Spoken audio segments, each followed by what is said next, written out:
$5,019, 38 years, and that is all a savings account gave back. That is what happens when you leave $5,000 in a Chase savings account for 38 years at 0.01% interest. $5,019, you almost cannot tell the difference between what you put in and what you got out. 38 years of your life, and the bank gave you back $19. Now, same $5,000, same person, same age, 27. But instead of leaving it in savings, they drop it into a basic S&P 500 index fund. One deposit, never add another dollar. Just leave it alone and let it sit through crashes, recessions, bull runs, elections, pandemics, all of it at the long-term historical average. Roughly 10% per year with dividends reinvested, according to Fidelity's analysis of S&P 500 data going back to 1957. That $5,000 turns into roughly $187,000 by the time they are 65. So, the gap between those two choices, from a single decision at 27, is roughly $182,000. Neither of them knew it yet. That is how this kind of gap works. Let me say that again. $182,000, one choice, one time, at 27. And the person who ended up with $5,019 did not make a bad decision. They did not gamble it away. They did not blow it on something stupid. They did what felt responsible. They kept their money safe in a real bank with a real name on the building. How many of you are in that exact spot right now, and that safe choice quietly cost them $182,000? That is not financial advice, by the way. I did not tell you to do anything.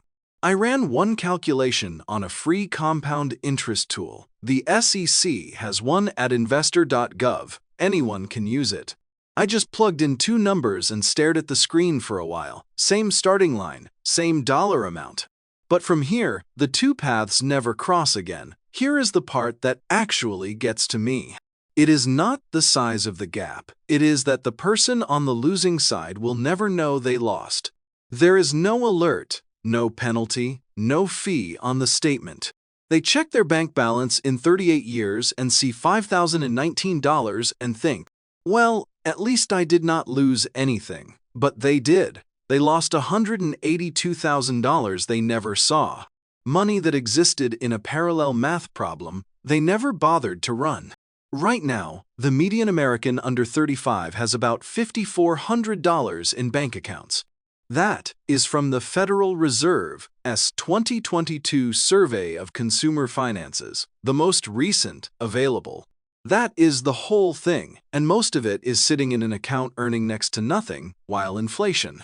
2.4% as of February 2026, with multiple forecasts projecting it above 3% later this year. Eats through it like termites in a wall you never check. If you have ever looked at your savings balance and thought, at least it is safe, you already know this feeling. And the wildest part, the fix is not complicated, it is not some secret. You do not need a financial advisor or a Bloomberg terminal. You need about 15 minutes and a brokerage app. Fidelity, Schwab, Vanguard, whatever, and the willingness to ask whether your money is doing anything where it sits right now. $50 or $500. The amount is not the point. The awareness is. If you are curious, the SEC has a free compound interest calculator at investor.gov. You can plug in any number, set the growth rate to 7%, set the years to however long you plan to let it sit, and see what comes out. Then set the rate to 0.01 and run it again. The calculator does not tell you what to do. But the gap between those two numbers will stay with you. This is not financial advice. This is one calculation. Past performance does not guarantee future results, and investing involves risk, including the possibility of losing money. Talk to a licensed professional before making any financial decisions. Two people go to bed tonight with the same $5,000. One of them moved it, one did not. Tomorrow morning they both feel exactly the same, but somewhere out there, in a future neither of them can see yet, there is $182,000 that only exists for one of them. One of them will check. one of them will not, and in 38 years, only one of them will know what that difference feels like.